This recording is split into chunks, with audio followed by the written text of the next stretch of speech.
اولاد کا ایک حق یہ ہے کہ ان میں برابری کی جائے، ان میں انصاف سے کام لیا جائے، کسی کو کسی پر ترجیح نہ دی جائے، چاہے بچے ہوں بچیاں ہوں، آپس میں ترجیحی سلوک کسی کے ساتھ نہ کیا جائے۔ یہاں تک کہ بچوں کی تعلیم ہے تو تعلیم میں بھی ترجیحی سلوک نہیں کرنا چاہیے۔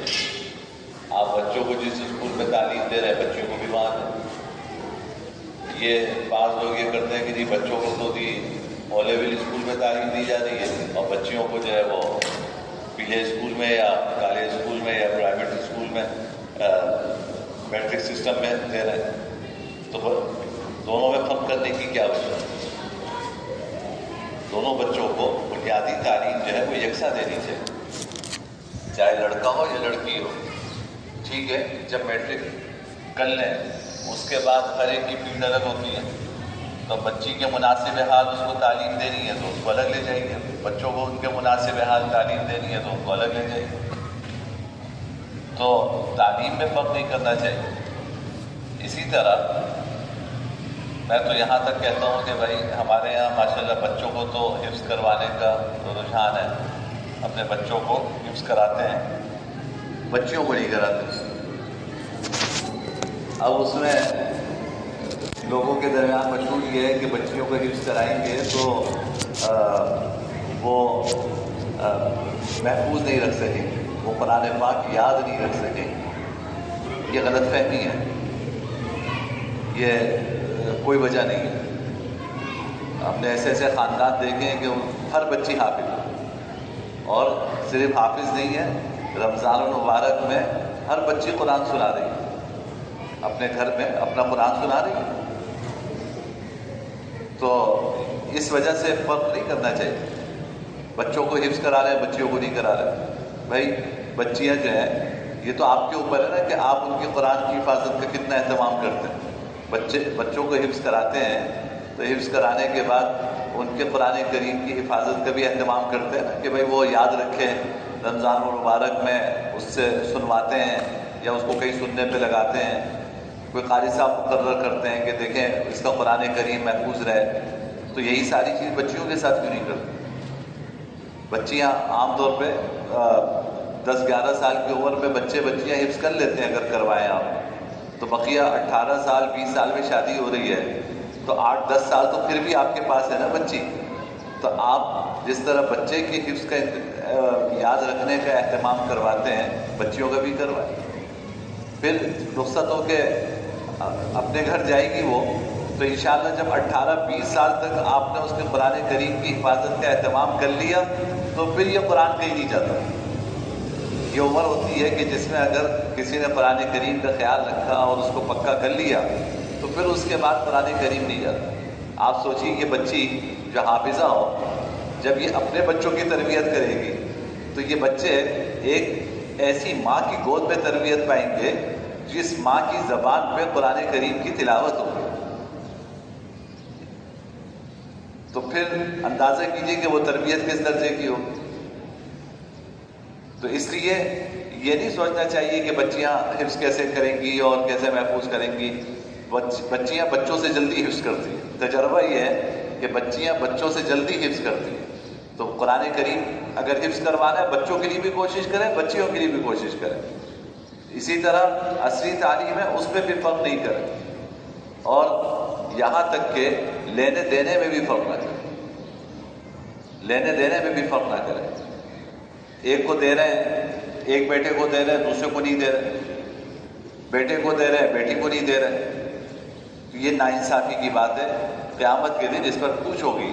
جناب نبی کریم صلی اللہ علیہ وسلم نے فرمایا کہ اللہ کے بندو اللہ سے ڈرو اور اولاد کے درمیان انصاف سے کام۔ حدیث کی تمام کتابوں میں حضرت نعمان بن بشیر رضی اللہ تعالیٰ عنہ کا واقعہ آتا ہے کہ یہ ان کی والدہ نے ان کے والد سے کہا کہ بھائی میں تمہاری دوسری بیوی ہوں اور اس سے یہ میرا بیٹا ہے نعمان، تو آپ اس کو کوئی باغ وغیرہ اس کو گفٹ کر دو، ہبہ کر دو۔ تو انہوں نے اپنی بیگم کی فرمائش پر حضرت نعمان کو باغ ہبہ کر دیا. ان کی والدہ نے کہا کہ بھائی پکا کام کرو، حضور اکرم صلی اللہ علیہ وسلم کو اس پر گواہ بھی بناؤ کہ آپ نے نعمان کو یہ باغ دیا ہے، حضور کو جا کر اس پر گواہ بھی بناؤ. تو حضرت بشیر جو حضرت نعمان کے والد ہیں، یہ حضور کی خدمت میں حاضر ہوئے اور آ کے عرض کیا کہ جی اس طرح میں نے نعمان کو ایک باغ ہبہ کیا ہے، تو اب میں چاہتا ہوں آپ اس پر گواہ بن جائیں. تو آپ صلی اللہ علیہ وسلم نے پوچھا کہ کیا تم نے اپنے سارے بچوں کو اسی طرح باغ دیا ہے؟ انہوں نے عرض کیا کہ نہیں، ایسا سب کو تو نہیں دیا. کہا کہ میں ظلم پر گواہ نہیں بن سکتا، میں ظلم پر گواہ نہیں بن سکتا. اور پھر حضرت نعمان کہتے ہیں میرے والد نے وہ باغ مجھ سے واپس لیے کہ جب جناب نبی کریم صلی اللہ علیہ وسلم نے اس کو ناانصافی قرار دیا، اس پہ گواہ بننے سے انکار کر دیا، تو ان کے والد نے بھی پھر کوئی اقدام نہیں کیا. اور پھر حضور نے فرمایا کہ اللہ سے ڈرو، اپنی اولاد کے درمیان انصاف سے کام کرو. اور ایک روایت میں آتا ہے کہ آپ نے فرمایا کہ کیا تم یہ چاہتے ہو کہ تمہارے سارے بچے تمہارے ساتھ یکساں مجھ سے سلوک کریں؟ کیا تم یہ چاہتے ہو کہ تمہارے سارے بچے تمہارے ساتھ یکساں مجھ سے سلوک کریں؟ انہوں نے عرض کیا کہ رسول اللہ ضرور چاہتا ہوں. تو آپ نے فرمایا کہ پھر تم بھی ان کے ساتھ برابری کا معاملہ کرو. یعنی تم چاہتے ہو کہ سارے بچے آپ کا خیال کریں، آپ کے ساتھ اس سے سلوک کریں، تو پھر آپ کو بھی تو چاہیے کہ ان کے درمیان برابری سے کام کریں. ہماری برابری نہ کرنے کی وجہ سے بہت سے مسائل پیش آتے ہیں. بسا اوقات ایک بچہ احساسی کمتری کا شکار ہو جاتا ہے. ایک بچہ پڑھنے میں تیز ہے، وہ ایک بچہ اس کا ذہن اتنا نہیں چلتا. اب جو بچہ پڑھنے میں تیز ہے اس کو پوری توجہ ماں باپ کی حاصل ہے، اس کو جو ہے وہ گفٹ بھی دیے جا رہے ہیں، اس کی حوصلہ افزائی بھی کی جا رہی ہے. جس بیچارے کا ذہن نہیں چلتا وہ گھر میں نپو بنا پھر رہا، اس کو جو ہے وہ کوئی پوچھتا نہیں، نہ اس کا خیال رکھا جاتا ہے. نتیجہ کیا ہے کہ اگر آپ کی حوصلہ افزائی کرتے تو یہ بچہ بھی آگے بڑھ سکتا تھا، لیکن آپ کی حوصلہ افزائی نہ کرنے کی وجہ سے وہ بچہ جو ہے وہ پیچھے رہ گیا اور احساس کمتری کا شکار ہو گیا. اسی طرح بچے اور بچیوں میں لوگ فرق کرتے ہیں. تو بھائی یہ ساری چیزیں شریعت کے خلاف ہیں. اولاد جو ہے اللہ نے دی ہے، بیٹا ہو بیٹی ہو، ساری اولاد، اس میں انصاف سے کام لینا یہ ماں باپ کی ذمہ داری ہے. اللہ تعالیٰ ہمیں عمل کی توفیق نصیب فرمائے.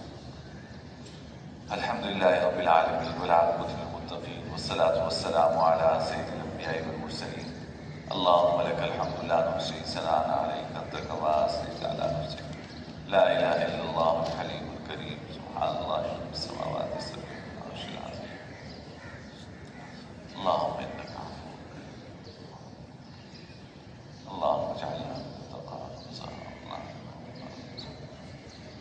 صلی اللہ تعالی علی خیر خلق محمد وعلی